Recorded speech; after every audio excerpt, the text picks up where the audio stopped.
and welcome to Homeschool Your Way. I'm your host, Jana Cook, and Bookshark's community manager. In today's episode, we are going to be talking about homeschooling middle schoolers, not how to just survive, but we are going to talk about how you can thrive in your home while homeschooling middle schoolers. My guest today is Andrea Thorpe. She is an author, speaker, and a homeschool mom. So let's welcome Andrea. I'm glad to be here with you today. I am so excited because I feel sometimes like I am on an island of homeschool as I am still with a 13-year-old and I don't have my olders at home with me anymore. So I feel like I don't have the cute, cuddly little 6 or 7-year-old that wants to do the read aloud. And I don't have the high schooler that wants to just be completely independent. So I'm in this constant tension and I don't want to feel alone as I am homeschooling her. Right. I can understand that. It's that transition phase that you're in, that middle part that can get interesting.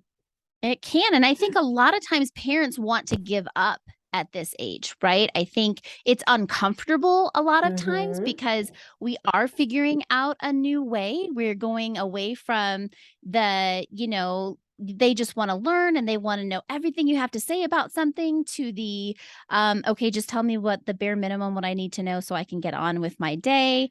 And I don't know about you, but as a parent, I don't like to feel uncomfortable in my own home with my own children. No, none of us do. And it's one of those things like, don't you remember when you first had your kids and you read all the parenting books? And so you kind of knew what to do up until this certain point.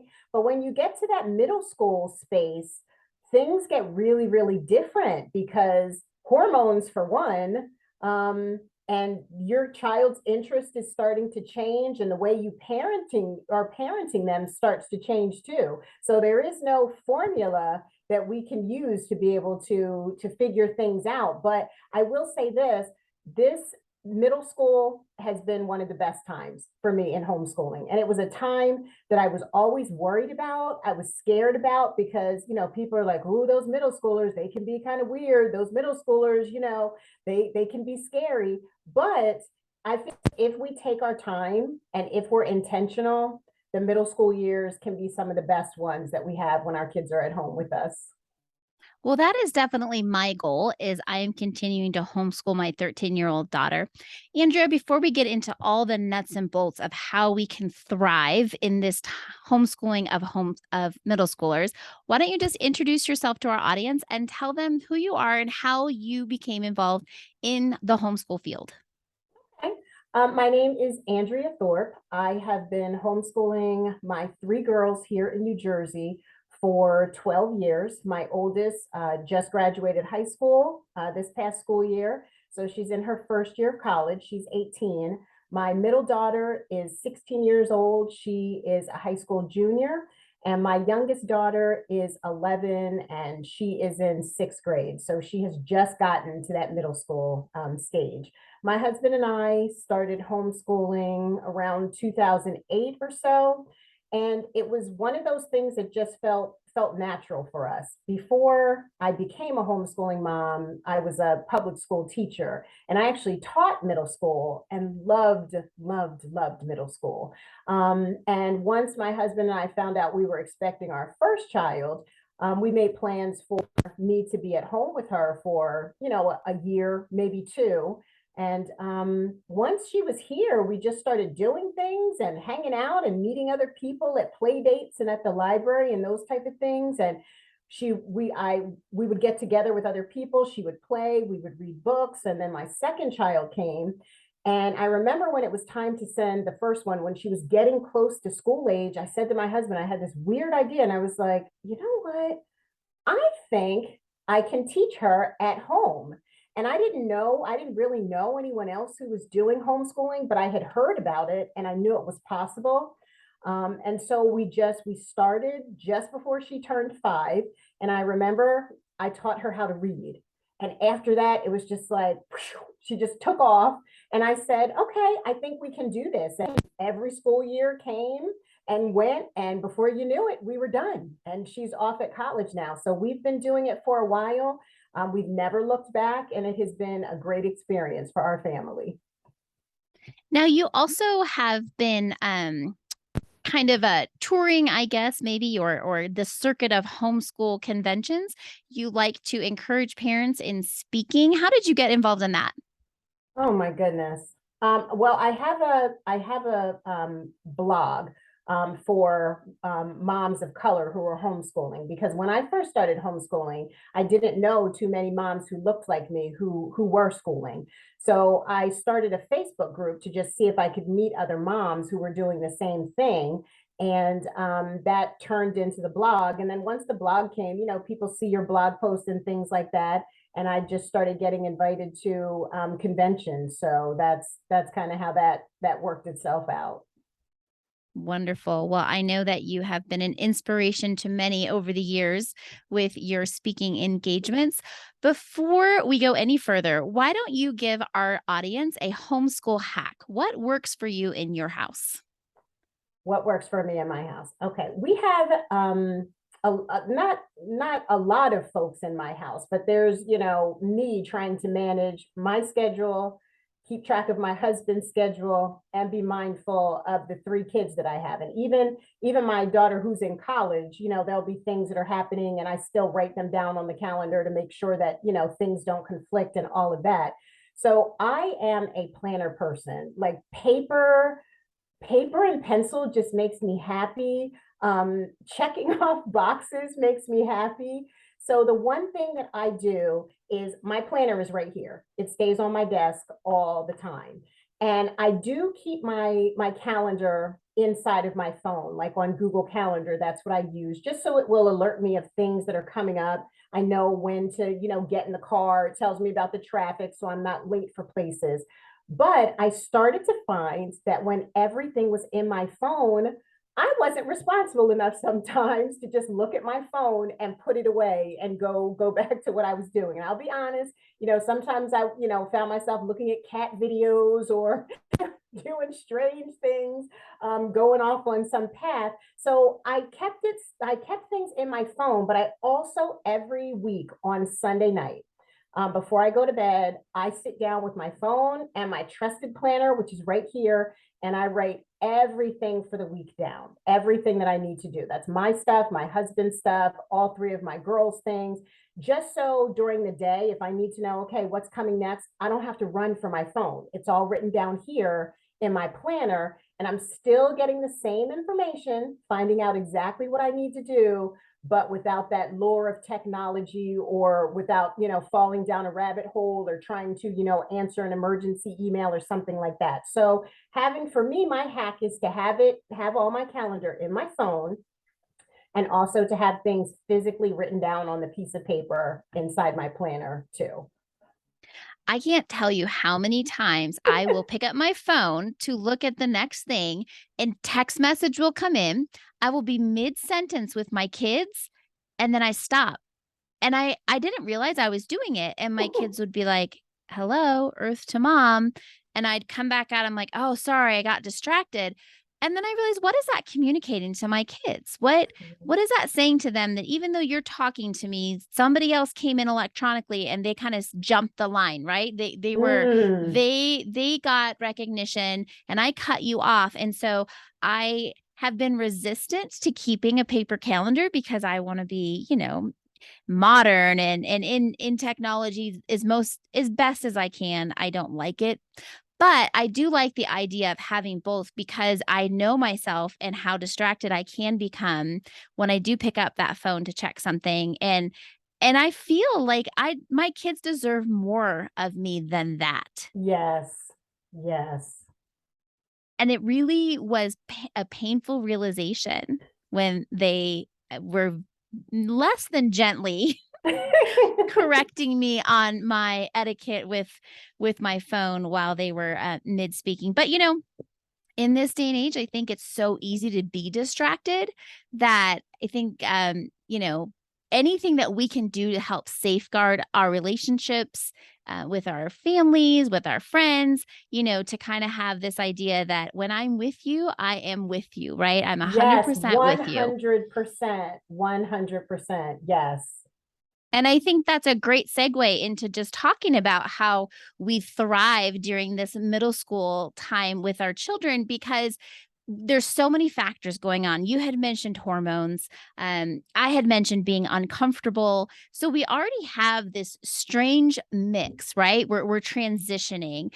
And Mhm. what are some of the things that we can do as parents to help safeguard this relationship as we transition in this it can be very exciting. When you said that you taught middle school and you enjoyed it, I always volunteer to do middle school, and I think, well, why am I volunteering to be with other people's middle schoolers, but I kind of avoid my own sometimes. And I think it's because I can be goofy and silly, and I'm not going to take anything that somebody else's middle schooler says to me personally. Unfortunately, anything that my daughter says to me, I my immediate response is to take it personally.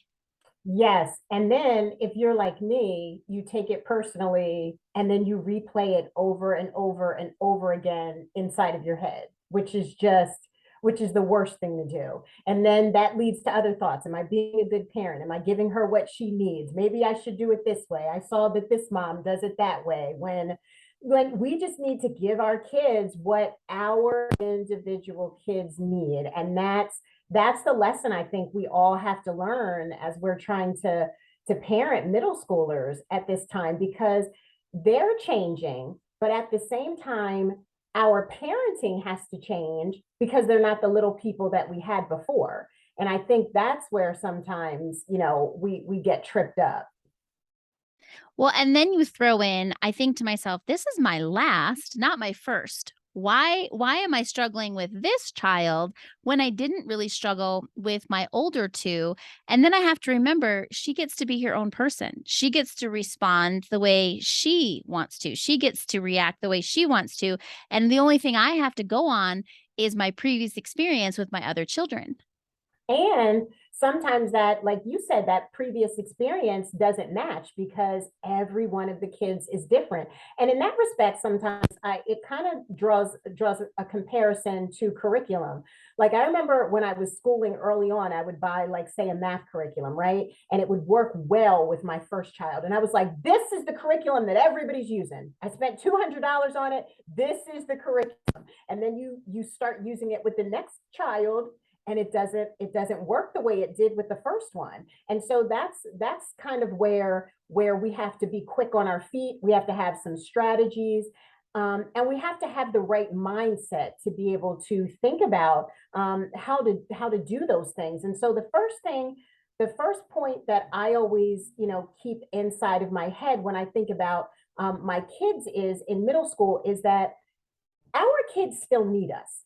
That's the thing. They still need us as middle schoolers, but the way that we meet their needs now is different than the way that we met their needs last year or maybe even the year before.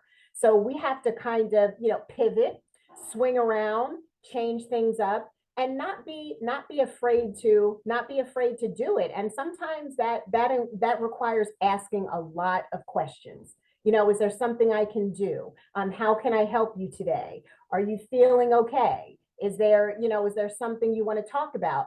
And being willing to not have our feelings hurt when our kids say, no, I don't want to talk about it right now.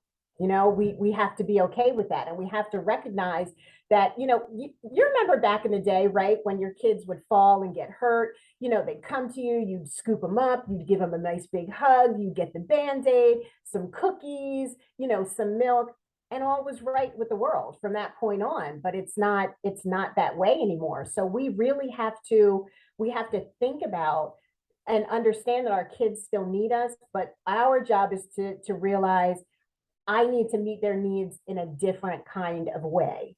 And so for some kids, for my kids, I'm trying to adjust to their schedule because they still need me in this different way.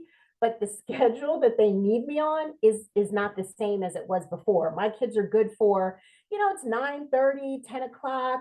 I'm winding down. I'm ready to call it quits for the day, right?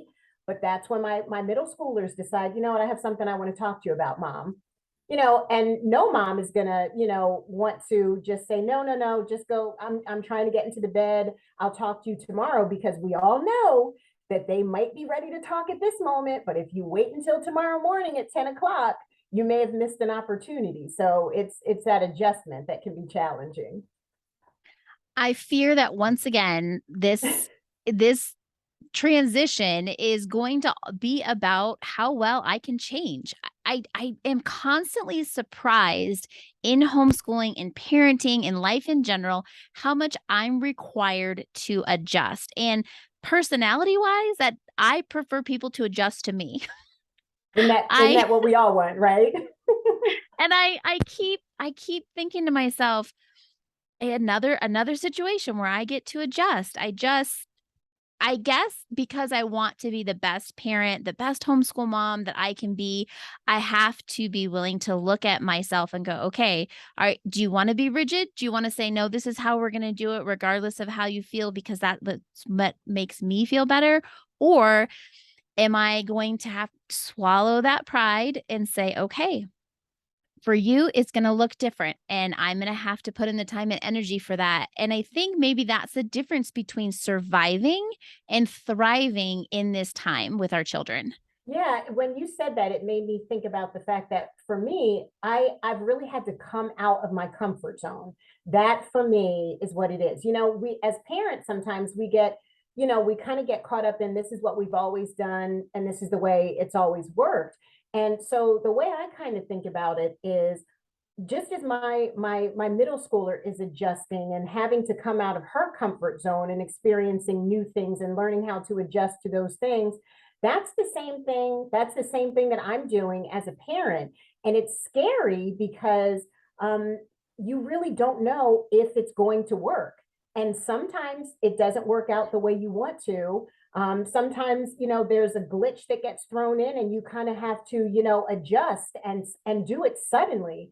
And it's that too, for me, it's the security of knowing, in the past, I always had security knowing, well, we did it this way and it worked all the time. But as they get to be in middle school and they're changing all the time, we don't have that security. It'd be nice, when you watch football, you see the coaches standing on the sidelines and they have their playbooks, and they can, they have a headset on, and the headset is in the player's helmet, and they get the message and change right away.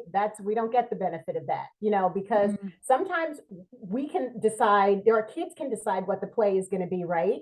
But then in the middle of things, they change up, and we're like, wait, wait, wait, I thought we were doing this. So we constantly have to be outside of our comfort zone, and constantly just knowing that, everything is not going to be secure. And at our house, I tell the kids all the time, we have to get comfortable with being uncomfortable sometimes. That's just how it has to work in order to thrive.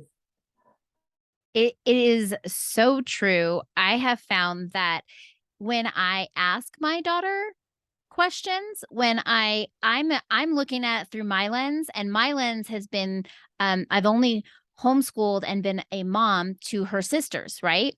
So I have this playbook, if you will, like, okay, this is how it's been in the past, this is how it works. So I make assumptions so many times throughout the day that the Mm, things that I am doing and the way that I am doing it is the way that she wants it done, because that's what worked for her sisters. Now, contemplating our conversation, probably with her sisters 4 years ago, I was less flexible, and I probably didn't even take into consideration a lot of times their input.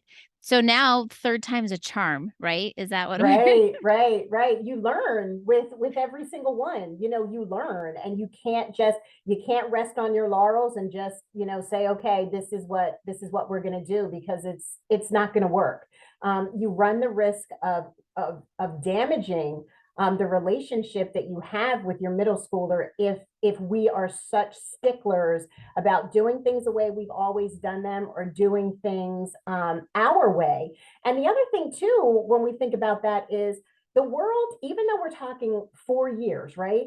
4 years, the way I parented 4 years ago, and the technology and the way life was 4 years ago, is completely different than it is now. Especially in the wake of COVID and all of those type of things. And you're dealing with some of our kids, we're still dealing with the mental effects of what it meant to be in the midst of, COVID, not being able to hang out and not being able to do the things you normally did. And so just dealing with that, I was uncomfortable, right? And the kids were uncomfortable and everyone else in the house was uncomfortable. So we had to learn to adjust. It's good though for us to be able to figure out how to do that because it applies in so many other areas of our lives, right? Being able to adjust and being able to make decisions. And as the young people like to say, read the room. You know what I mean? Look around and say, okay, this is not going to work with her right now. I need to make a quick change here, and all of that's going on inside of your head mentally, right? Like I see myself sometimes, I'm standing in front of my kids and my face is like this, and I'm looking and I'm like I am looking like I'm trying to understand, but inside of my head I'm in panic mode and I can hear like wah, wah, wah, wah, flashers because I know I have to change. But I will say the more comfortable that we get with becoming uncomfortable, the easier it is to make those shifts when we're dealing with our middle schoolers. Now, help me kind of process through because initially, when even hearing us talk about this, it makes me feel as though we're endorsing permissive parenting. Like we're just going to willy-nilly however the child feels, then that's how we're going to do it. And I know that you and I, neither of us are like that in our parenting style. So, let's just talk about how that looks different. We may be saying we're adjusting, we're bending, but we're still parenting, we're still in control, we're still guiding. It's just going to look different. Right. And and that's a perfect point to want to talk about. This is not free for all and letting our middle schoolers do whatever they want to do and talk to us any way they want to talk to us. That's not what it's about because we still have the rules that we have in our households. We There are still certain behaviors and certain expectations that we have that you need to adhere to. But now I find that with my middle schoolers, they want to talk about those type of things. So it's one of those things where if there's a rule or there's something going on in the household that they don't like I remember one of the big things was for a while we had a schoolroom, right? And we would school in the basement in this special room. And every morning we would go down to the basement. All of our supplies were there. We have a wonderful finished basement. And so it looked like a schoolroom with all of our materials and comfy places to sit and all of those things. And I remember with my first child, she decided one day that she did not want to be in the basement schooling with everybody else. And I remember thinking at first, well, no, that's not what we do. We all school in the basement together. And I ran down my list of reasons why. And thank goodness, I asked a question. I said, well, you tell me, what's up with not wanting to school in the basement? Is it uncomfortable? What's going on? And she told me, she said, I don't like having to, be distracted by any noises that my sisters are making. I like to be up in my room where it's more comfortable. I like to be able to spread my stuff out all over the place because that's the way that works for me. And so, those were valid points. And so I said to her, okay, we still want to have that time where we come together and do some schooling. But how about for these particular subjects? What subjects do you feel you need to be alone to do? And she told me, and I gave her time to go, up to her room for a certain an hour or two and get that work done, knowing she knew I was going to come and check in on her and see. But after a while, she just got comfortable. Her other siblings were fine. And so I didn't say, nope, this is how you have to do it. We kind of met in the middle of the road. And then eventually what happened is as she got older and as she was a little more responsible, there came a time for the most part when she was doing school in her room just all by herself during the daytime. Now, there are times where there have been rules that, my kids have said, no, we don't want to do that. If it's time to, eat a meal or something like that, if your friends are texting you then, or there's a video you're in the midst of, it's going to have to wait. Where my husband especially is pretty adamant about them not having electronics at the table and all of those type of things when we're eating. So our children are not running over us at this point in time. We haven't thrown out the rules at all, but we're talking to them more about the rules and trying to get better understanding of how those rules affect them. And there, like I said, there are times where we're just like, yeah, I can see that makes, that doesn't make you happy, but this is how it is. But whenever possible, if I can get better understanding and we can adjust and shift, then we'll do that. So you really, it's a meeting in the middle for us most of the time. And I think that's such a great example of how the real world works, Mm-hmm. because I was raised more authoritarian, I believe. And so when I left the home and I started going into the workforce, I expected people to tell me what to do and how to do it. And when I was given this freedom of, no, you get to do it your way. How do you want to do it? I was kind of like, it actually caused me some anxiety. I was like, "Wait, Mm, no, I wanna be able to be told how to do it, and then I wanna do it." And so, meeting in the middle and asking questions and giving space to our middle schoolers when we're homeschooling does help create a real world environment where there are times when there are rules, even in a job as an adult, you don't get to break those rules, this is how we do it. But for the most part, if you especially if you choose a job with a lot of creativity and freedom and flexibility, using this time to foster that in your kids, to let them think outside the box, to let them say, "Hey, you're right. Here's when you can question me with respect and we can talk about it. And but then when I say this is something that has to be done, then that's the end of the story. Get it done." yes, yes. And for us, it has worked. There are times, we'll say we have a certain procedure for cleaning up the kitchen after dinner. And I remember I used to be pretty firm on do this first, do this next, do this afterwards. And I remember every night when it came time to do the dishes, there was just like chaos and there was bickering and back and forth. And one day my husband and I kind of, we were talking, we were riding someplace and we were talking about the kids and the household and all that. And my husband was like, you know what? It probably really doesn't matter what order they do stuff in. Now for me, I say you should probably clean off the kitchen table first. That way, if crumbs fall on the floor, then you can just sweep them up. But if you insist on doing it that way, right? You insist on sweeping first and then cleaning off the table. Guess what? When you come back and look at that floor and you're saying, up, what are mom and dad going to say about the state of the kitchen? You're going to then know, right? You didn't do it in a certain order. So there's crumbs and stuff now that you have to clean up. And that's a lesson that I didn't have to come in. I let go and said, do it in whatever order you want to do it in. But those natural consequences came in and they can see and say, they may not come to me and say it, right? But now they know, the reason mom asked us to do it in this order was because of this. But is it worth it to fight about the dishes and what order you do stuff in? No, because at the end of the night, what we just want is a clean kitchen. And that's that kind of thing that you talked about, at work. There's a skill even in that our kids get, knowing when to do it their way and then knowing when to listen and do it the way that someone else has shown you how to do it. And that's life, right? You make a mistake, you fix it, you learn, and then you move on. So that's a good point.